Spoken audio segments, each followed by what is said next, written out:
अस्सलाम वालेकुम, your watching face to face. मैं हूं मोहम्मद अकबर बाजवा। पाकिस्तान के साबिक वज़ीर आज़म चेयरमैन तहरीक इंसाफ की गिरफ्तारी को 8 दिन हो गए हैं। एक दफ़ा सिर्फ उनके वकला को उनसे मिलने की इजाज़त दी गई, उसके अलावा अदालत से रुजू किया था उनकी वकला टीम ने कि वकीलों को मिलना चाहिए, इजाज़त होनी चाहिए, अगले केसेस हैं, केसेस भी कोई 200 के करीब हैं, और फैमिली को, रिश्तेदारों को मिलने की भी इजाज़त होनी चाहिए, जिस पे अदालत ने कहा कि कोई जेल मैनुअल को देखते हुए माकूल मौका फराहम किया जाए। तो वो माकूल मौका जो कहा गया था कि रिश्तेदारों को मुलाकात का देना चाहिए, उसके मुताबिक वो माकूल मौका अभी तक मिला कि नहीं मिला। उनकी बेगम साहिबा की चेयरमैन तहरीक इंसाफ की एक मुलाकात अलबत्ता हुई है। उसके अलावा दीगर केसेस के अंदर चेयरमैन PTI की जमानतें मनसूख हो गई हैं। मुझे एक पिछले दिनों की एक हेयरिंग याद आ गई। ख्वाजा हारिस साहब जो उनको रिप्रेजेंट कर रहे थे कोर्ट में, उन्होंने उनका एक मुकालमा था जस्टिस आमिर फारूक साहब के साथ, chief justice Islamabad high court हैं। वो उन्होंने कहा था कि ऐसा ना हो कि दीगर केसेस में चेयरमैन तहरीक इंसाफ की जो जमानतें हैं वो मनसूख हो जाएं और जमानत खारिज हो जाए जब वो गिरफ्तार होंगे। तो उस पर chief justice Islamabad high court justice Aamir Farooq साहब ने कहा था कि ऐसे नहीं हो सकता, एक केस में आप गिरफ्तार हों, दूसरे में गिरफ्तार कर लिया जाए। आसिफ अली जरदारी केस के अंदर हम ये मामला सेटल कर चुके हैं, हम तय कर चुके हैं कि यूं नहीं होगा, लेकिन ये हो गया।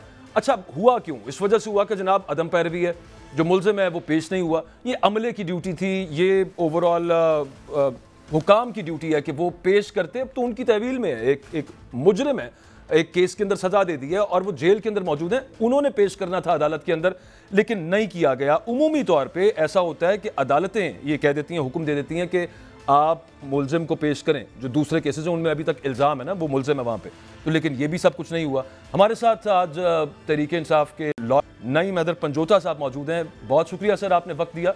ये फरमाइएगा सबसे पहले कि अदालत की तरफ से जो कहा गया कि जेल मैनुअल के मुताबिक जो मुलाकात का मौका फराहम किया जाना चाहिए, और वो किया गया मौका फराहम अभी तक या नहीं किया गया, और वो क्या माकूल मौका जेल मैनुअल के मुताबिक होता है? आपकी आखिरी मुलाकात कब हुई है उनसे?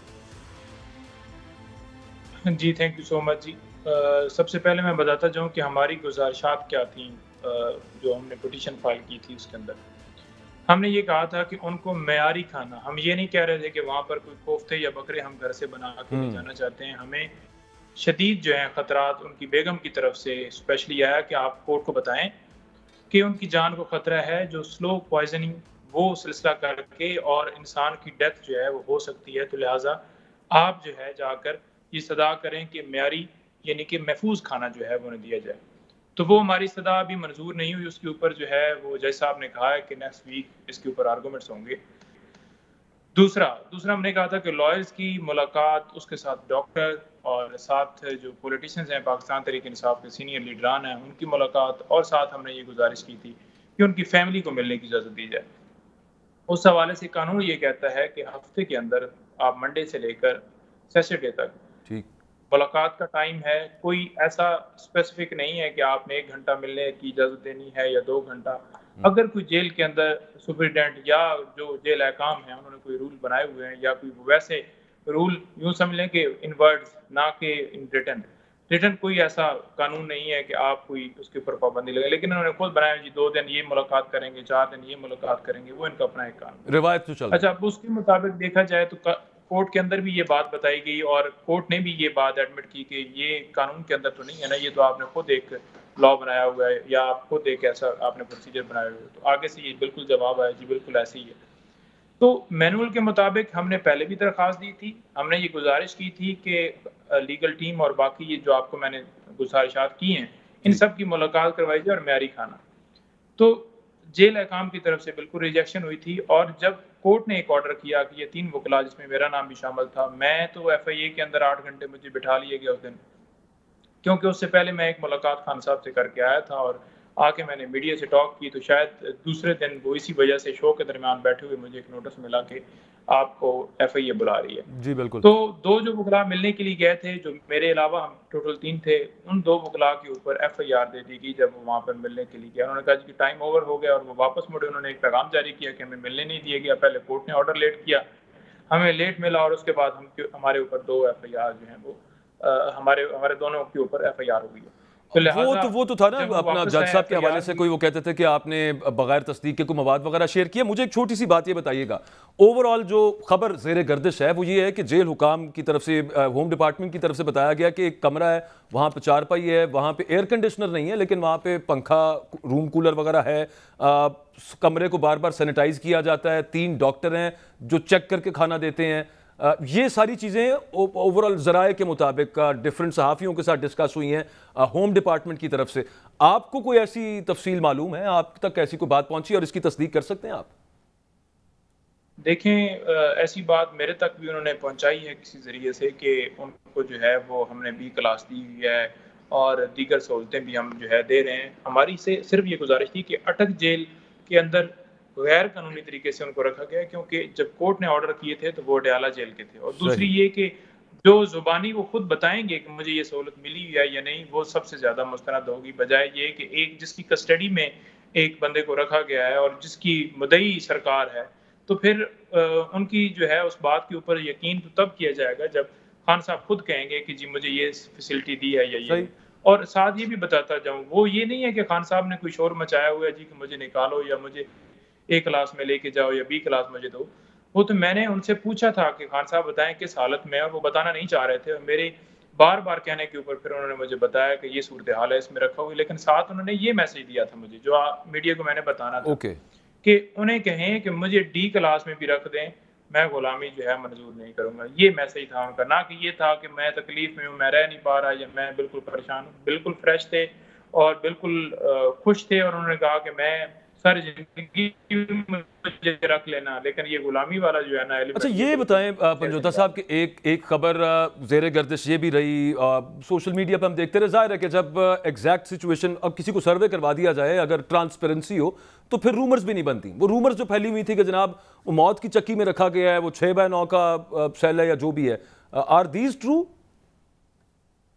बिल्कुल, उन्होंने बताया जी कि ये चक्की है और बिल्कुल उसी में ही रखा गया है, और वहाँ पर जो तकलीफ़ें थीं, जो वहाँ पर सूरत-ए-हाल थी, वो मैंने बिल्कुल बताई, और अभी भी मैं बता रहा हूँ कि जो कीड़ों और मक्खियों के हवाले से, और स्पेशली उन्होंने कहा कि वहाँ पर बारिश जिस तरह से आई, और मतलब ओपन वॉशरूम है, वहाँ पर शावर आपका ठीक नहीं है, वॉशरूम का शावर ठीक नहीं है, बंदा वॉशरूम भी नहीं सही कर सकता, सिर्फ़ और सिर्फ़ अज़ियत देने के लिए कि ये हार जाए या कोई इस तरह की चीज़ आ जाए, वो तो है नहीं। ओवरऑल मौके के ऊपर ये पोज़ीशन है और उसी चक्की में रखा गया है, और कोई इस तरह की और अटक जो जेल है, वहाँ पर ना B क्लास का ऑप्शन ही मौजूद नहीं, वहाँ पर C क्लास है। सही। लेकिन C क्लास के अंदर भी ये नहीं लिखा हुआ कि आपने इस तरह से अज़ियत देनी है, ठीक है जी? और C क्लास की भी एक वो कानून के अंदर जो चीज़ें हैं अवेलेबल होती हैं, वो भी नहीं वहाँ पे मुहैया, क्योंकि वो साबका वज़ीर-ए-आज़म है, अब सुपरिटेंडेंट साहब की कॉल भी आ रही है मुझे।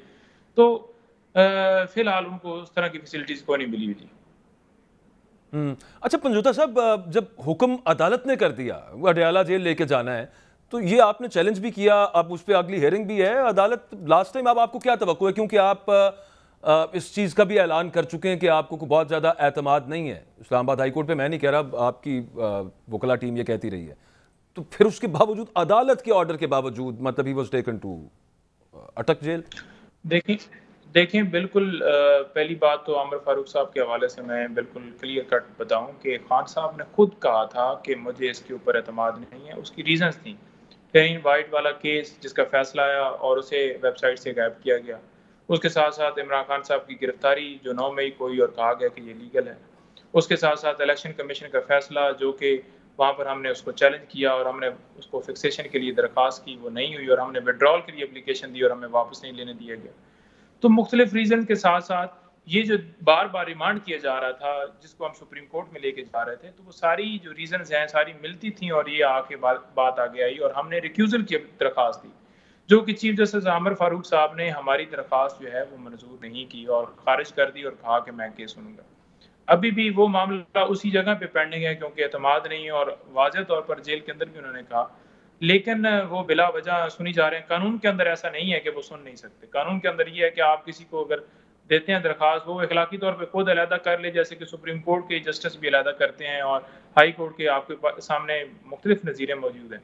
लेकिन अगर वो खुद से उस केस को अलहदा ना करें, तो कानूनी तौर पर वो बाउंड नहीं है कि उनको बाउंड किया जा अच्छा सके। ये फरमाइएगा लेकिन पंजोता वो साहब के मैनुअल के मुताबिक घर का खाना मतलब पहुंचाया जाए, उसके हवाले से रूल्स हैं कोई, या फिर वही वहाँ पे भी रिवायत ही चल रही है? और लेकिन अदालत इसके हवाले से हुक्म दे दे तो वो दिया जा सकता है, मतलब घर का खाना पहुंचाया जा सकता है। मैं सिर्फ 1 मिनट आपका लूँगा।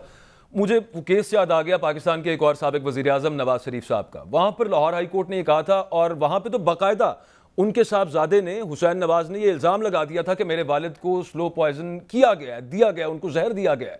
और यहाँ पर आपका भी खदशा इसी किस्म का कुछ है।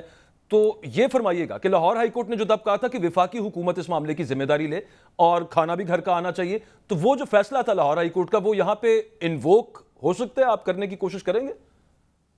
बिल्कुल, ये जो पॉइंट आपने उठाया बड़ा अहम है, और हमने कोर्ट से बाकायदा तौर पर इस्तदा ये की कि अगर खान साहब को कुछ होता है तो उसका जिम्मेदार कौन होगा, और हमने बिल्कुल गारंटी मांगी और कहा कि एफिडेविट दें। वहाँ पर हमने बात की, वहाँ से चीफ साहब ने ये कहा कि अगर उन्हें कुछ होता है तो उसके ज़िम्मेदारान जो हैं वो सुपरिटेंडेंट साहब होंगे या जो डॉक्टर हैं जो चेक करके खाना देते हैं। दूसरी तरफ से ये सर जी बिल्कुल जो गारंटी वाला खाना है वो दे रहे हैं, डॉक्टर और डीएसपी की चेक करते हैं। हमने उनके ऊपर ये कहा कि ये वही डीएसपी हैं जिन्होंने हमारे ऊपर एफआईआर दी है, तो इनसे क्या उम्मीद की जा सकती है कि वो चेक करके खाना दिया जाए। सही।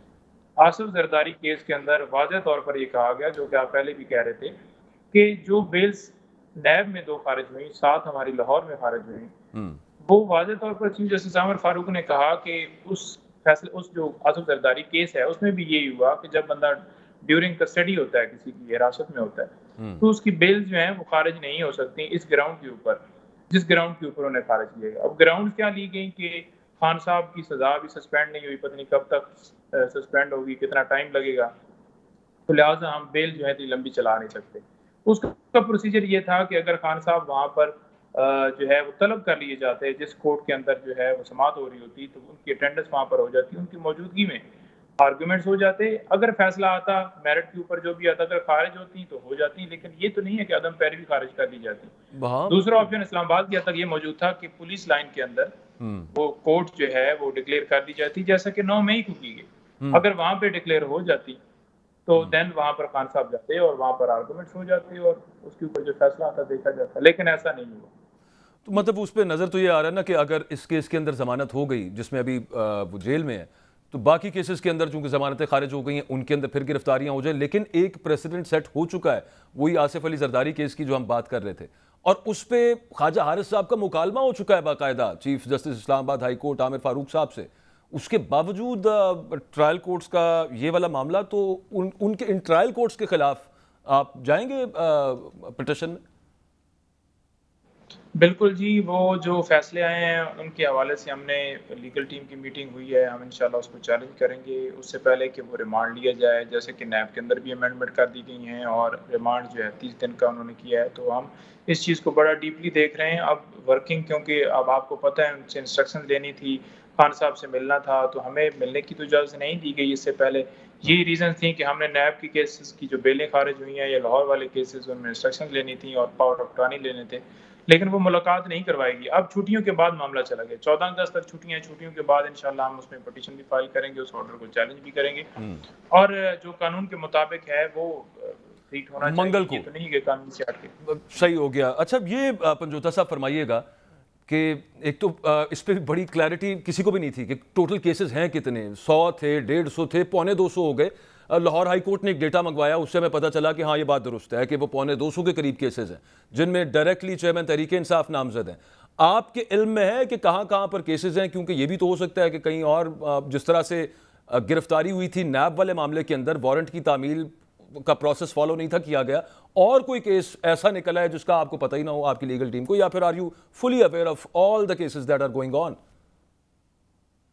देखें, जितने केसेस हैं ना, 200 के करीब इस वक्त केसेस जो हैं खान साहब के ऊपर चल रहे हैं, जिनमें ज़्यादातर रोल जो है 109 का। 109 के ऊपर वाज़ेह तौर पर फ़र्क फरीद बलोच साहब ने भी बड़ा ज़बरदस्त ऑर्डर्स किए हैं मुख्तलिफ बेल्स के अंदर, और रावलपिंडी हाई कोर्ट में भी इस तरह हवाले से बड़ा अच्छे जो है वो ऑर्डर के अंदर चीज़ें आई हैं। वो क्या चीज़ें आई हैं कि एक बंदा जेल के अंदर मौजूद है तो वो कैसे एक साजिश जो है या एक प्लान कर सकता है, ये कैसे तोड़ फोड़ कर सकता है या करवा सकता है। दूसरा ये कि वो गिरफ्तारी जो थी वो इलीगल डिक्लेयर होगी, तो अगर पीसफुल प्रोटेस्ट लोगों ने किया तो उनका हक था, और किसी जगह के ऊपर कोई ऐसा शवाहिद नहीं मिला जो इमरान खान साहब के साथ इन सारी एविडेंस को मनसूब कर सके कि उन्होंने वीडियो पैगाम के जरिए ये कहा हो।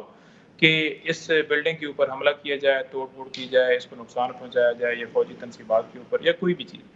तो वो वाज़ह आ गया, तो 109 की हद तक तो ये सारे केसेज़ हैं। अब बाकी रह गए नैब और तोशाखाना केस। तोशाखाना के 3 केस बने हुए हैं, सिर्फ़ एक नहीं है। एक नैब के अंदर है, एक एफआईआर है और एक ये कंप्लेंट जिसके अंदर खान साहब को सज़ा हुई है।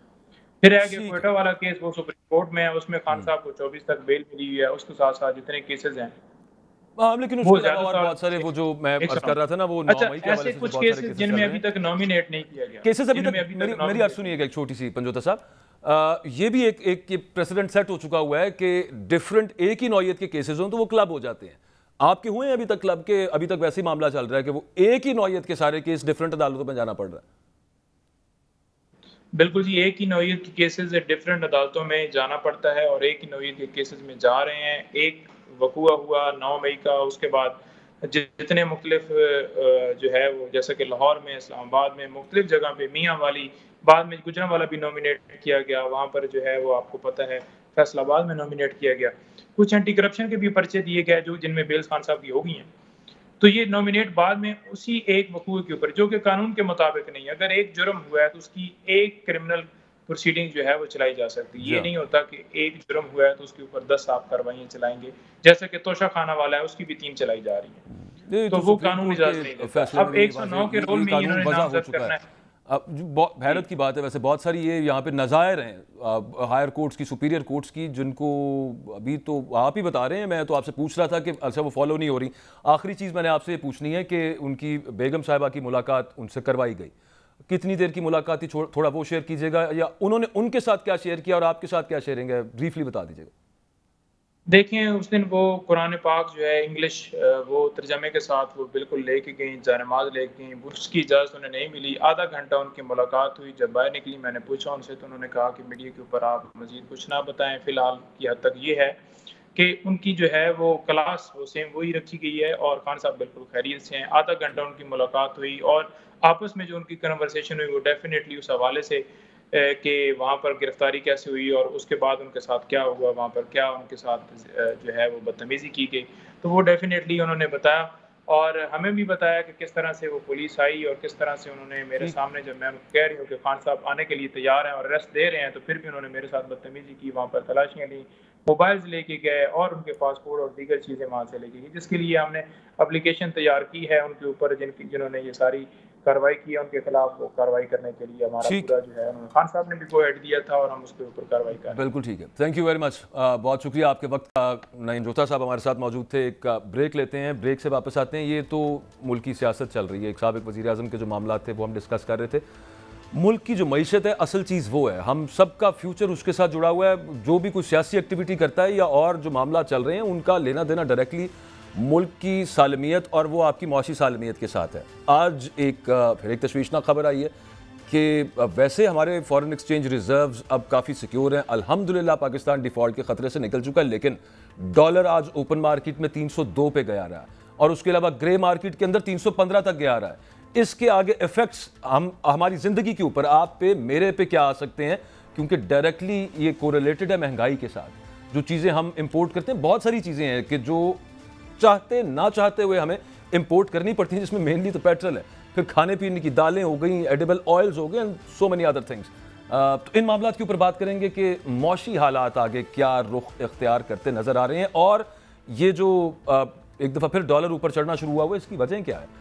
एक्सपर्ट से बात होगी इस ब्रेक के बाद।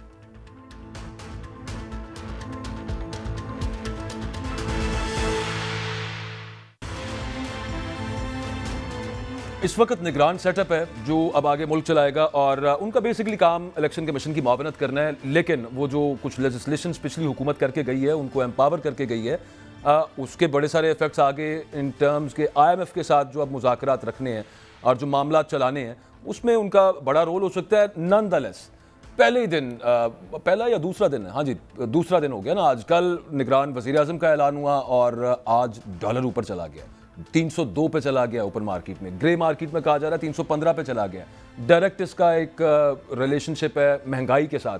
दूसरी तरफ हम इंटरेस्ट रेट बढ़ा चुके हैं। हमेशा सुना है कि जनाब इंटरेस्ट रेट इस वजह से बढ़ाया है, इन्फ्लेशन है।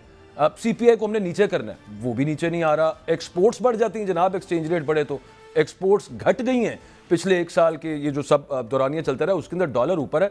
एक्सपोर्ट्स अभी मैं आपको वैसे बताता हूँ, गल्फ ममालिक को जो पाकिस्तान की बरामदात में कमी हुई है माली साल 2023 के दौरान, सिर्फ वो पाकिस्तान की बरामदात सालाना बुनियादों पर 12.62% कम हुई हैं और 2 अरब 33 करोड़ डॉलर्स रह गई हैं। पिछले साल इसी वक्फे के दौरान ये 2 अरब 66 करोड़ पर थी।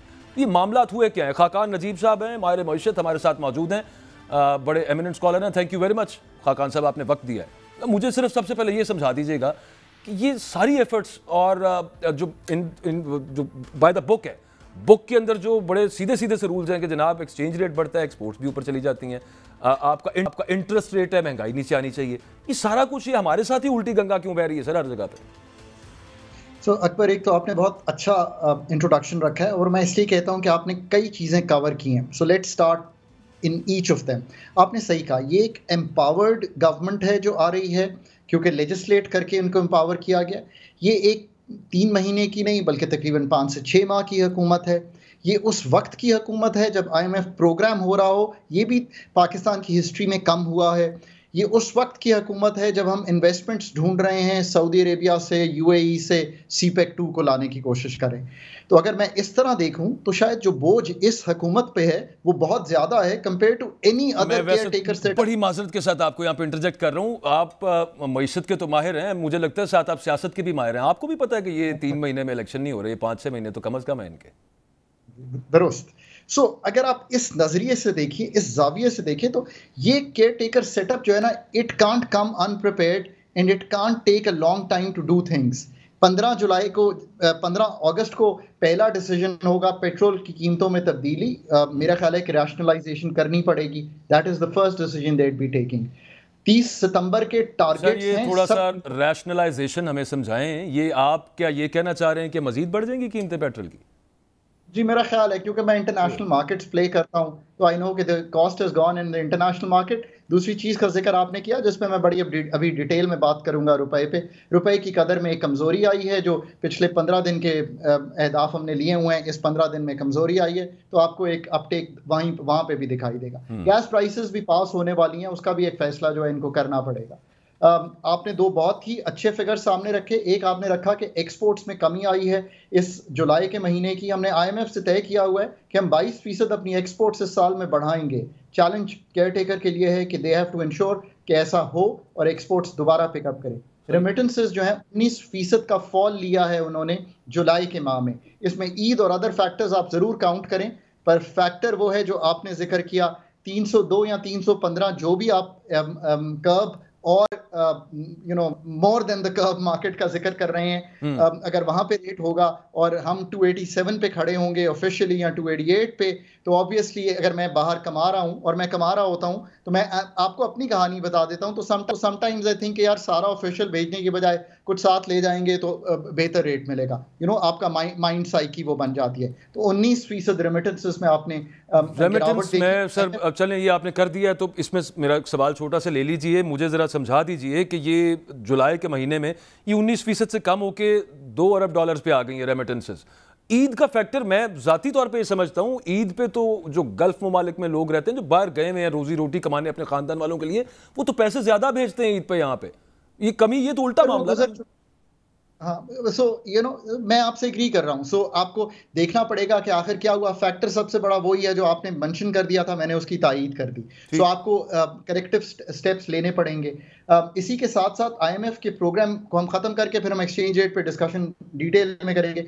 आपको IMF के अहदाफ देखेंगे तो आप हैरान रह जाएंगे कि वो कह रहा है कि 33% आपने अपना टैक्स रेवेन्यू बढ़ाना है। आप ये इमेजिन कीजिए कि जब 33% आप उस इकोनॉमी से निकालने जा रहे हैं जो कि स्टैगफ्लेशन अकबर, मतलब यह है कि ग्रोथ बहुत कम है, यानी कि 2 से 2.5% की है, और इन्फ्लेशन 26% पे चल रही हो, तो इसको एक स्टैगफ्लेशन कहते हैं। वो उसमें हो, उससे मैं कह रहा हूं कि मुझे 33% ज्यादा टैक्स रेवेन्यू निकालना है, मुझे 22% ज्यादा एक्सपोर्ट्स लेनी है, 20% ज्यादा रिमिटेंसेस लेनी है, 28.4 अरब डॉलर मुझे इस साल में जमा करने हैं। मैं सिर्फ आपके सामने वो पोजीशन रख रहा हूं कि केयर टेकर्स का काम क्या है, and this is very very clearly defined जो काम मैं आपको बता रहा हूं। नॉन टैक्स रेवेन्यू में 85% की ग्रोथ एग्री हुई है IMF से।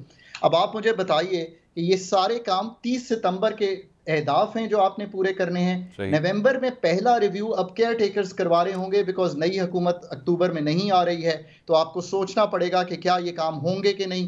ये अगेन डिपेंड करेगा कि केयर टेकर्स की क्या कॉम्पिटेंस लेवल होता है to deal with these fundamental issues. अब आप आ जाइए एक्सचेंज रेट। देखिए अकबर, मैं आपको एक फंडामेंटल बात बताता हूँ। एक्सचेंज रेट किसी मुल्क का ना, सवाए इस चीज के जो मैं आपको एक्सप्लेन करने जा रहा हूँ, बाकी सब चीजें अफेक्ट करती हैं, बट ये है फंडामेंटल चीज। आप दुनिया में क्या बेचते हैं और क्या डॉलर कमाते हैं और क्या डॉलर खर्च करते हैं, क्या सप्लाई है डॉलर्स की और क्या डिमांड है डॉलर्स की विज विज योर करेंसी, आपके फंडामेंटल्स डिटरमिन करते हैं आपका exchange rate. It is really that simple. अगर आप ब्लीड कर रहे हो, अब मैं आपको 3 ब्लीडिंग्स आपकी इकोनॉमी की बताता हूं, caretakers have to do something about it. वो क्या है? नंबर 1, आप ब्लीड कर रहे हैं कि आप एक्सपोर्ट और रेमिटेंसेस को मिलाकर जो रकम लाते हैं, it falls short of what you have to import. So आपको एक करंट अकाउंट का खसारा खड़ा हो जाता है। पिछले साल आपके पास पैसे नहीं थे, तो अकबर आपने इंपोर्ट्स पे कदगन लगा दी। आपने कहा आप ये नहीं इंपोर्ट करेंगे, आपने कहा आप ये डिविडेंड वापस नहीं करेंगे, आपने कहा आप ये रॉयल्टी वापस नहीं करेंगे, आपने कहा 1000 कंटेनर आप रोक लेंगे इंटरनेशनल पोर्ट्स पे या पाकिस्तान पोर्ट पे कि आप उनको अंदर नहीं आने देंगे। ये इकोनॉमी चलेगी नहीं इस तरह से। सो आपको फंडामेंटली वो जो आपने खाकान साहब आपने कहा ना स्टैगफ्लेशन, मुझे नहीं पता कि वो किन 2 वर्ड्स को मिला के बना है। मेरे ज़हन में जो आया ना वो आया कि स्टैगरिंग इन्फ्लेशन होना, नहीं तबाहकुन महंगाई, तो उसको शायद स्टैगफ्लेशन कहते हूँ। और जो आप ये ब्लीडिंग बता रहे हैं कि जगह जगह से सिस्टम समझ नहीं आ रहा क्या मामला आगे किस तरह चलेगा, और उसके इशारे यही हैं जो हमें नजर आ रहे हैं यहाँ पे। तो that means in very simple plain spoken words, आम बंदे को समझाने के लिए, आगे महंगाई का तूफान कोई थमता नजर नहीं आ रहा। खाकान साहब, खाकम बदहन, मेरे मुंह में खाक, लेकिन नजर तो यूं आ रहा है। चलें हम एहदाफ देख लेते हैं। मैं एक्सप्लेन कर देता हूं महंगाई क्यों है, पहले उससे एहदाफ बता देता हूं। IMF कह रही है कि महंगाई 26% होगी। अब आप इसका मतलब क्या है, थोड़ा सा मतलब ही यानी कि पहले जो 100 रुपए की चीज मिलती थी, जब हमने FY23 यानी कि 1 जुलाई 2022 से लेके 30 जून 2023 तक का साल गुजारा, तो वो 129 रुपए की हो गई। ठीक, अब हम ये कह रहे हैं IMF के अहदाफ के मुताबिक कि ये जो 129 रुपए की चीज है, इसमें 26% फिर महंगाई आएगी, तो ये इसमें आप ये पैसे ऐड करेंगे तो आपकी खर्चे जो हैं वो आपको करने पड़ेंगे। ये है इस वक्त IMF का एस्टिमेट। आपका अपना स्टेट बैंक कह रहा है कि 22% तक जो है महंगाई हो सकती है इस साल में जो आप अभी एंटर करने जा रहे हैं। यानी कि 100 रुपए की चीज तकरीबन 160 रुपए के करीब चली जाएगी जब ये आप साल खत्म करेंगे, इन 2 सालों का जायजा लेते हुए। सबसे बढ़ के मैं आपको तकलीफ दे चीज बताता हूं, वो क्या है? वो ये है कि इस दफा का जो SPI आया है, SPI अकबर ये है कि 51 चीजों की हम कीमतें लेते हैं। वो कौन सी है? दालें, साबुन, गोश्त, मुर्गी का गोश्त। उनकी जब हम कीमत निकाली हमें, तो हमें ये पता चला कि ईयर ऑन ईयर 31%, यानी कि इस हफ्ते में इस साल कंपेयर टू पिछले साल 31% बढ़ी हुई कीमतें हैं। पर इससे ज्यादा मेरे लिए एक तशवीशनाक चीज थी, उन 51 चीजों में 56% कीमतें ऐसी थीं जो वीक ऑन वीक भी बढ़ रही थी। सो पिछले साल से तो बढ़ ही रही थी, पर week on week 56% of the things increased in prices. अब आप पेट्रोल की मैंने बात कर दी, I think there is a gas price change in the offing. अब आपको ये सब चीजें संभालनी है। अब करना क्या है? अगर आप वाकई आगे, ये हमने साथ वैसे स्क्रीन पे दिखा भी रहे हैं, वो जो आप SPI की सेंसिटिव प्राइस इंडेक्स की बात कर रहे थे, वो तमाम चीजें कि जिनके बगैर, मतलब मोस्ट ऑफ ये वो है कि आम बंदे का गुजारा नहीं है, डे टू डे उन्होंने ये चीजें लेनी है। और वो साथ कीमतों का जो जिस तनाजुर में खाकान साहब बात कर रहे थे, ये नाज़रीन आप स्क्रीन पे भी देख रहे हैं। सर कंटिन्यू कीजिएगा।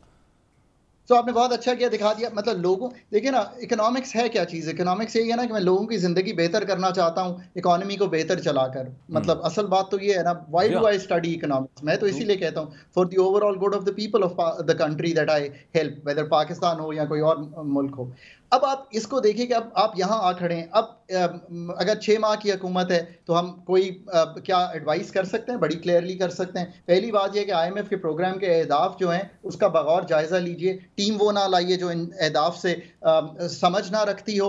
और इसमें बहुत ही अदब से ये गुजारिश करूँ, पाकिस्तान ने IMF के 23 प्रोग्राम एंटर किए हैं अकबर। ये एक कहा जाता है कि पाकिस्तान हमेशा IMF के प्रोग्राम में रहा है। Akbar, that's a misnomer. उसमें से 22 प्रोग्राम इनकम्प्लीट छोड़े हैं। इसका मतलब यह है कि हम उनका रिफॉर्म भी पूरा नहीं करते।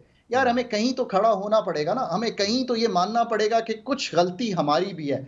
मैं आपके प्रोग्राम पे एक न्यूज़ ब्रेक करता हूं, मैंने एक आर्टिकल लिखा है, वो कल इंग्लिश के एक मेन जरीदे में आएगा, और मैंने वो सारा जो बिल्ड किया है कि it is about us, what we have to do, things are for us to do. So अगर आपने 22 प्रोग्राम नहीं किए हैं इससे पहले और 21 प्रोग्राम आपने इनकम्प्लीट छोड़े, आप पिछले नवंबर से जून तक देखिए कि default, uncertainty, turmoil, bond market, FX market, absolutely वो बिल्कुल आप दुरुस्त फरमा रहे हैं। उसमें जो प्रोग्राम्स हमने मुकम्मल नहीं किए उसकी बहुत बड़ी रीज़न जो होती है क्योंकि उसकी पॉलिटिकल प्राइस पे करना होती है, और फिर यहाँ पे पॉलिटिकल अनसर्टेनिटी जो मामला सियासत के रहते हैं उसकी वजह से पॉलिटिशियंस कोई एक ऐसा आता है जो क्या मैं उसे कहूँ वेवर कर जाता है और वो नहीं करता वो जो उसने अग्रीमेंट किया होता है, जो कि हमने पिछले टेन्योर के अंदर भी देखा है सब मामला, और रीज़न उसकी होती है पॉलिटिकल अनसर्टेनिटी। पॉलिटिक्स चूंकि स्टेबल नहीं हो पा रही होती तो सब मामला चल रहा है। लास्ट मैंने असल में प्रोग्राम का टाइम कम है खाकान साहब, आखिरी चीज़ मैंने ये पूछनी है, ये भी एक मतलब मैं तो कहूँगा बचपन से सुनते आ रहे हैं, इंटरेस्ट रेट जी इस वजह से बढ़ाया जाता है और पूरी दुनिया के अंदर बढ़ता है कि जनाब इन्फ्लेशन बहुत है, उसको कंट्रोल करना, थोड़ा सेविंग मोड ऑन किया जाए, उसकी वजह से दीगर इन्वेस्टमेंट्स रोक देती है बड़ी सारी दुनिया। आप रियल एस्टेट सेक्टर आपका बिल्कुल उसका भट्टा बैठ गया, महंगाई फिर नीचे नहीं आ रही और ऑल टाइम हाई इस वक्त इंटरेस्ट रेट है हमारा, ये क्या चक्कर है? बहुत अच्छी बात आपने की। सो इंटरेस्ट रेट इसलिए बढ़ाते हैं, पाकिस्तान में दो वजह से बढ़ रही हैं, वो दोनों नहीं संभल रही। एक तो ये है कि डिमांड जो है वो टूटे, सो दैट मैं गाड़ी नई ना खरीदूं क्योंकि लीजिंग कॉस्ट बढ़ गई है, मैं गाड़ी नहीं खरीदूंगा तो इंपोर्ट भी कम होगी क्योंकि किट नहीं मंगवानी पड़ेगी, तो मेरा जो रुपए की कदर है उसको भी मुस्तहकम होना चाहिए, नहीं हो रहा। But this is the theory. और जो मॉनेटरी टाइटनिंग इसलिए करते हैं कि रुपया बाजार में कम अवेलेबल होगा तो लोगों की कम सर्कुलेशन होगी, लोग कम खर्च करेंगे। दूसरी साइड डोमिनेट कर गई है पाकिस्तान में, और एक तीसरी साइड भी है, एक कॉस्ट पुश इन्फ्लेशन आ रही है, कुछ हमारे फ्लड्स का असर आया, कुछ हम चूंकि चीजें मंगवा नहीं पा रहे, क्यों नहीं मंगवा पा रहे, डॉलर नहीं थे, तो फार्मास्यूटिकल की शॉर्टेजेस हुई। मुझे ऐसा भी सुनने में आया कि 18,000 की चीज 27,000 में ब्लैक हो रही थी। क्यों हो रही थी? Because there was a shortfall and we didn't have the dollars. इसीलिए मैं कहता हूं, मेरा कोई इंटरव्यू सुन लें, IMF से इनहराफ करेंगे तो इस वक्त ICU में आपका कोई और मालिक है नहीं। लुब्बे लुबाब सर, ये कि मेरे पास एक्चुअली वक्त की कमी थी, इस वजह से thank you very much for your time, और आपने बड़ा तफसील के साथ बेहतरीन अंदाज में समझाया। अभी आगे कोई इतनी अच्छी खबर नज़र आ नहीं रही, मतलब we can not absolutely say कि there is light at the end of the tunnel. वो कहते हैं कि वो जो टनल के एंड पे लाइट नज़र आ रही है ना, वो दूसरी साइड से कोई ट्रेन आ रही है, इस तरह का कुछ मामला बना हुआ है। और ये जो डॉलर वाला मामला है ये बिल्कुल डायरेक्टली रिलेटेड है, हम इस पर बात करेंगे। हमारे साथ जो गेस्ट होंगे वो ये कि पाकिस्तान के अंदर जो इस वक्त पॉलिटिकल अनसर्टेनिटी है,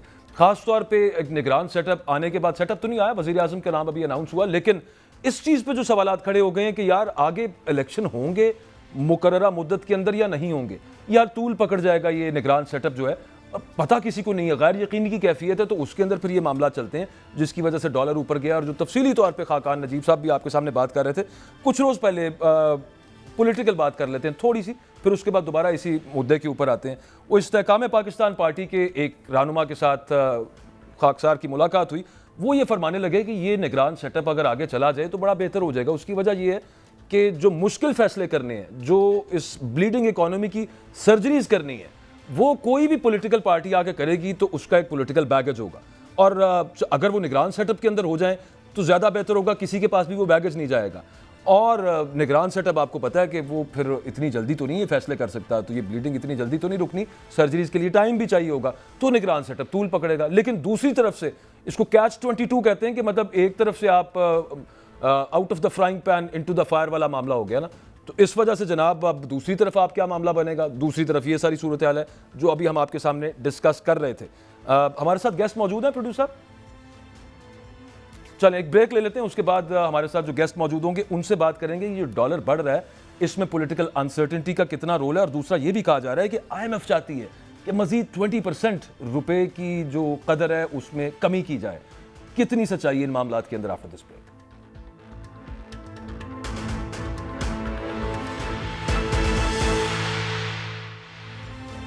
कहा जा रहा है, अफवाह भी हो सकती है कि IMF ये चाहता है कि अभी भी 20% बेकदरी हो, डॉलर मजीद ऊपर जाए, डॉलर मजीद मजबूत हो जाए, रुपए की कदर में 20% कमी भी जा रही है IMF की तरफ से, उसकी वजह से सब कुछ हो रहा है।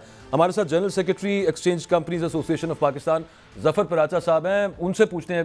ज़फ़र साहब, क्या ये वजह है, IMF की डिमांड है और उसकी वजह से ये डॉलर ऊपर चढ़ रहा दोबारा? देखिए, जहां तक बात है IMF की डिमांड की, तो वो क्लियर बात नहीं है, उसके बारे में मुझे नहीं मालूम कि ऑफिशियली कोई ऐसी बात मेरे नॉलेज में नहीं है। पहली बात। दूसरी बात है कि जो डॉलर के ऊपर दबाव है, एक तो मेन वजह जो केयर टेकर गवर्नमेंट आनी है और दूसरे मामलात हैं, वो वजह है। दूसरा, IMF ने जो एक अजीब शर्त रखी है, जो मैं समझता हूँ कि हमारे साथ नहीं होनी चाहिए, कि वो ये कहते हैं कि आपने जो नॉन एसेंशियल आइटम्स के ऊपर पाबंदी लगाई हुई है डॉलर इम्पोर्ट पे, उसको आप ख़त्म करें, जो ख़त्म कर दी है। ठीक है, तो मेरा कहना यह है कि उससे हमें 20 से 25 बिलियन डॉलर का हमारा इंपोर्ट का बिल बढ़ जाएगा। अगर हमारे पास डॉलर हो तो हम IMF के पास 1 बिलियन डॉलर के लिए तो ना जाएं इतनी शराइत पे। पराचा साहब, very short straight question, dollar आपको मजीद बढ़ता हुआ नजर आ रहा है, ऊपर जाता हुआ? जी, मुझे डॉलर मजीद बढ़ता हुआ नजर आ रहा है, और जिस दिन डार साहब ने, हमारा मुआहिदा हुआ था IMF के साथ, और डार साहब ने और दूसरे लोगों ने कहा था ये नीचे आ जाएगा, तो उस दिन भी मैंने वाज़ेह तौर पे इस बात से इख्तलाफ किया था कि ये नीचे नहीं आएगा और हमको इसको ज़बरदस्ती नीचे नहीं लाना चाहिए, क्योंकि जब ये वापस रिवर्ट बैक होगा तो ज़्यादा तेज़ी से होगा, और अच्छा, वही हमने देखा। अब पराचा साहब ये फरमाइएगा कि ये भी कहा जाता है, आपकी तरफ से भी मैंने आपका कोई स्टेटमेंट पढ़ा था कि चूंकि गैर यकीनी की कैफियत है, सियासी तौर पे नहीं पता कि निगरान सेटअप कितना चलेगा कितना नहीं चलेगा, उसकी वजह से भी ये जो स्पाइक है डॉलर के अंदर वो देखी गई है। देखिए, एक वजह है ये, लेकिन असल बात यह है, देखिए मैं आपके तवज्जो से बात बड़े वाज़ेह अल्फाज में कहना चाहता हूँ कि पाकिस्तान के जो फाइनेंशियल क्रीडेंशियल्स हैं वो बेहतरीन है, लेकिन सिर्फ और सिर्फ मिस मैनेजमेंट है हमारे यहाँ। सही। देखिए, अभी हमारा बजट आया, उसके अंदर कहीं से भी कोई हुकूमत की तरफ से कोई एक इशारा तक नहीं मिला कि हमको अपने खर्चे कम करने हैं, सादगी अपनानी है और करप्शन कम करनी है। इस तरफ कोई बात नहीं हुई। अगर हम ये चीज़ें ठीक कर लें तो हमारे यहाँ काफ़ी चीज़ें बेहतर हो सकती हैं। ये डॉलर बढ़ने की वजह सिर्फ और सिर्फ पॉलिटिकली अनसर्टेनिटी नहीं है, बहुत सारे दीगर अवामिल हैं जिनको अगर हम नंबर्स दें तो वो नंबर ज़्यादा हैं। फिर उसके बाद जो गवर्नमेंट की पॉलिसीज़ हैं वो आपस में कन्फ्लिक्ट करती हैं, यानी कि जैसे ईरान अफगानिस्तान के काफ़ी बड़े इफ्स गिनवाए हैं। फरीद पराचा साहब हमारे साथ आप मौजूद थे, thank you very much. Zafar Paracha साहब माज़रत के साथ बहुत शुक्रिया आपके वक्त का। एक पॉलिटिकल अनसर्टेनिटी, दूसरा उसके अलावा मिसमैनेजमेंट, तीसरा उसके अलावा कॉन्फ्लिक्ट पॉलिसीज़। अगर मैं इसका लुब्बे लुबाब निकालूं जो बात कर रहे थे जफ़र पराचा साहब, ये वजह है कि डॉलर थम नहीं रहा और एक्सचेंज रेट है वो ऊपर से ऊपर जाता जा रहा है। और अगली बात उस पर ये आए कि पॉलिटिकल अनसर्टेनिटी बहरहाल एक बड़ा फैक्टर है। कुछ रोज़ पहले हम मौजूद थे पार्लियामेंट में, वहाँ पे हमने डिफरेंट पार्लियामेंटेरियन से ये सवाल पूछा कि असम्बलियाँ तो मुद्दत पूरी कर लेती हैं, प्राइम मिनिस्टर्स मुद्दत पूरी नहीं कर सके और आगे आपको इलेक्शन होते नजर आते हैं या नहीं आते। उनके जवाब ज़रा आप खुद ही सुन लीजिए। सर, थर्ड कंसेक्यूटिव असेंबली है जिसने अपनी मुद्दत पूरी की है, लेकिन प्राइम मिनिस्टर एक भी 5 साल पूरे नहीं कर सका। नेक्स्ट आप इन फ्यूचर समझते हैं कि ये ट्रेंड खत्म होना चाहिए, जैसे असेंबली अपनी मुद्दत पूरी कर रही है तो ये भी नहीं। बहुत से तरक्की याफ्ता मुल्क हैं जिनमें एक साल में 3-3 प्राइम मिनिस्टर बदलते हैं। तो असल चीज़ ये है कि आपने मुल्क के अवाम के लिए क्या किया। Prime ministers come and go. Sir, modus operandi जो होता है यहाँ पे प्राइम मिनिस्टर तब्दील होने का, वो थोड़ा डिफरेंट है ना दुनिया से, इस वजह से ज़हन में सवाल नहीं। इस दफा तो बिल्कुल आईनी एक वोट ऑफ नो कॉन्फिडेंस के थ्रू तब्दील हुआ है। एंड सर, लास्टली एक चीज, आगे इलेक्शंस अपने गिवन टाइम में हो जाएंगे, पीपल्स पार्टी खास तौर पे इस पे कुछ एप्रीहेंसिव थोड़ी सी नजर आती है कि उनको शक है। नहीं, नॉट द लीस्ट। मेंगर साहब, 3 असेंबलियों ने मुद्दत पूरी की, आज आपने बात भी की है, वजीर आजम कोई भी एक 5 साल पूरे नहीं कर पाया। क्यों नहीं कर पाए, ये सवाल ये पैदा होता है ना। वो आपसे पूछ रहा हूँ, आगे उम्मीद है आपको? तो या तो वजीर आजम अपने मैार पे पूरा नहीं उतरा होगा या किसी और के मैार पे पूरा नहीं उतरा होगा। आइंदा उतर जाएगा सर? कुछ कह नहीं सकते। पूरी की है, वजीर आजम एक भी नहीं कर सका, 3 असेंबलियों में मुद्दत पूरी क्या करें। जी, तो ये चैलेंज रहेगा और हम सबके लिए चैलेंज है, सियासी जमातों के लिए भी, पाकिस्तान की मुक्तदरा और पाकिस्तान की अदलिया के लिए भी, कि हमें एक दूसरे का एहतराम किए बगैर, ये इदारे जो यहाँ एहतराम किए बगैर हम आगे नहीं बढ़ सकते। हम आगे नहीं बढ़ सकते। अदलिया ने पार्लियामान का एहतराम करना है, पार्लियामान ने अदलिया का एहतराम करना है और तमाम इदारों ने एक दूसरे का एहतराम करना है। अगर ये एहतराम पहले से इंशाल्लाह बेहतर सूरत हाल है तो आप देखेंगे कि इंशाल्लाह वज़ीर आज़म 5 साल पूरे करेगा। जी, मुझे पूरी तवक्को है कि ये 3 जो तजर्बात हुए हैं उसके बाद 2023 में मुंतखब होने वाला वज़ीर आज़म जो है इंशाल्लाह। जब तक ये 3 साल ना कर दे इसकी मुद्दत कोई भी नहीं पूरी कर सकता। जी अच्छा, ये बताएं इलेक्शन टाइम पे होते आपको नजर आ रहा है? होने तो चाहिए। देखें, एक तो गलत बहस हमारे मुल्क में छिड़ी हुई है क्योंकि आइन तो यही कहता है कि 60 या 90 दिन के अंदर इलेक्शन होने चाहिए, लेकिन अब मुझे नहीं पता अब इन्होंने एक नया मसला रेस किया जी, सेंसस वाला, और ये वो क्या करते हैं। ये आपने उनकी राय सुनी। मेरा सवाल उनके साथ ये था कि असम्बलियां मुद्दत पूरी करती हैं, वज़ीर आज़म मुद्दत पूरी नहीं करते। इकॉनमी को, मईशत को ठीक करना है, बेहतर करना है, ऊपर लेके जाना है, आम आदमी का मयार ज़िंदगी अच्छा करना है, तो इस चैलेंज को हमें पूरा करना पड़ेगा। और यकीन होना चाहिए गवर्नमेंट्स को कि वो आएंगी आईनी तरीके से, जाएंगी भी आईनी तरीके से, और जो पॉलिसीज़ का तसलसल रहेगा तो उसके साथ फिर कन्फ्लिक्टिंग पॉलिसीज़ नहीं बनेंगी और आगे आहिस्ता आहिस्ता आवाम को कुछ रिलीफ मिलेगा। सो फार जो सूरत हाल है, आगे अभी थोड़ा सा और मुश्किल वक्त नज़र आ रहा है। आज का प्रोग्राम आपने देखा है, अपना फीडबैक दीजिएगा। आपसे इंशाल्लाह अगले हफ्ते मुलाकात होती है।